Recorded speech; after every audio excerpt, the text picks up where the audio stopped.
High viewers, இன்னைக்கான வீடியோவில் என்ன நடக்குதுன்னு பார்ப்போம். வீடியோக்குள்ளே போகிறதுக்கு முன்னாடி நம்ம சேனலை லைக் அண்ட் சப்ஸ்கிரைப் பண்ணிவிட்டு கொஞ்சம் சப்போர்ட் பண்ணுங்கள். வாங்க இப்போ வீடியோக்குள்ளே போகலாம். ஸ்வாதிக்கு பாடுறதுக்காக ஒரு சான்ஸ் வந்திருக்கு. அதுக்கு பயந்துக்கிட்டு ஸ்வாதி கார்த்திகிட்ட சொல்கிறாங்க, என் அம்மாவுக்கு விருப்பம் இல்லாத எதையுமே நான் செய்ய மாட்டேன் அப்படின்னு சொல்லி. அதுக்கு கார்த்திக் சொல்கிறாங்க, இங்கே பார் ஸ்வாதி, உங்கள் அம்மா வந்து கண்டிப்பாக இதுக்கு தடங்கல் சொல்ல மாட்டாங்க. இந்த மாதிரி ஆப்பர்ச்சுனிட்டிலாம் லைஃப்பில் எப்பயாச்சும் ஒரு தடவை தான் வரும். நீ வந்து கண்டிப்பாக ஸ்டேஜ் ஏறி பாடணும், உனக்கு ஒரு நல்ல ஃபியூச்சர் இருக்குது அப்படின்னு சொல்லிட்டு கார்த்தி ஸ்வாதியை என்கரேஜ் பண்ணிக்கிட்டு இருக்காங்க. இதெல்லாம் கேட்ட ரேவதி வந்து கார்த்திகிட்ட சொல்றாங்க, உனக்கு ரொம்ப நன்றி ராஜா, நீ வந்து அவளோட பயத்தை போய்கிட்ட அப்படின்னு சொல்லிட்டு ரேவதி வந்து கார்த்திகிட்ட சொல்ல. அப்போ கார்த்திக் சொல்றாங்க, நான் அவங்கள என்கரேஜ் தானே பண்ணேன் அப்படின்னு சொல்லிட்டு சிரிச்சுக்கிட்டே அங்க இருந்து போயிடுறாங்க.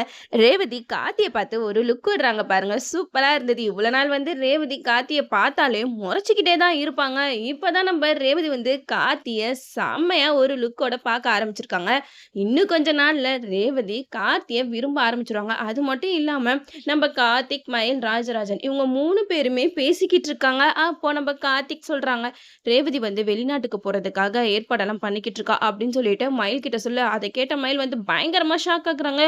என்னமா அங்க சொல்ற, அவ எப்படி வெளிநாட்டுக்கு போறதுக்கு முடிவெடுக்கலாம் அப்படின்னு சொல்ல. அதுக்கு கார்த்திக் சொல்றாங்க, அவளுக்கு தான் இது பிடிக்காத கல்யாணம் ஆச்சு, இதுல இருந்து எப்படியாவது எஸ்கேப் ஆகணும் அப்படின்னு சொல்லி தான் ஆஸ்திரேலியா போறதுக்கு எல்லா பிளானுமே ரெடி பண்ணி வச்சிருக்கா அப்படின்னு சொல்லிட்டு கார்த்திக் வந்து சொல்றாங்க. இதெல்லாம் கேட்ட மயில் பயங்கரமா டென்ஷன் ஆயிட்டாங்க. இதெல்லாம் சும்மா விடக்கூடாது மாப்பிள்ள, அது என்ன உன்னை கல்யாணம் பண்ணிட்டு ஆஸ்திரேலியா போற அங்க போறேன்னு சொல்லிக்கிட்டு இருக்கா, இரு அவளுக்கு நான் முடி கட்டுறேன் அப்படின்னு சொல்லிட்டு மயில் வந்து அங்க இருந்து விறுவிறுன்னு கிளம்பிடுறாங்க. நான் நினைக்கிறேன் மயில் வந்து ரேவதி கிட்ட கார்த்தி உன்னோட முறப்பையன் தான் அப்படிங்கிற விஷயத்தையும் சொல்ல போறாங்க.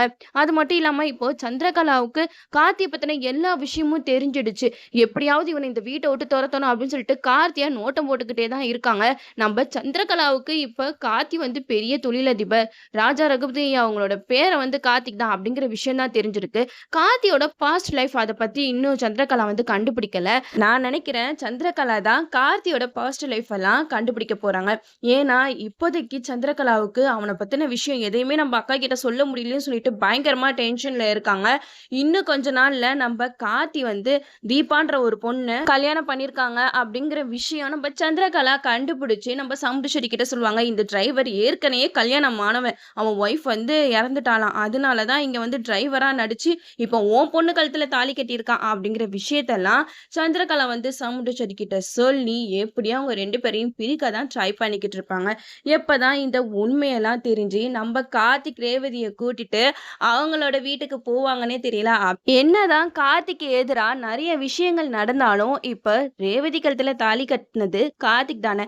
கார்த்தி எப்படிப்பட்டவனா இருந்தாலும் சரி, அவன் நல்லவன். இப்போ ரேவதி வந்து புரிஞ்சுக்கிட்டாங்க. என்ன பிரச்சனை வந்தாலும் நம்ம கார்த்தி பக்கம் தான் ரேவதி இருப்பாங்க. சமுண்டேஸ்வரினால இவங்கள பிரிக்கவே முடியாது, அது நம்ம எல்லாருக்குமே தெரியும்.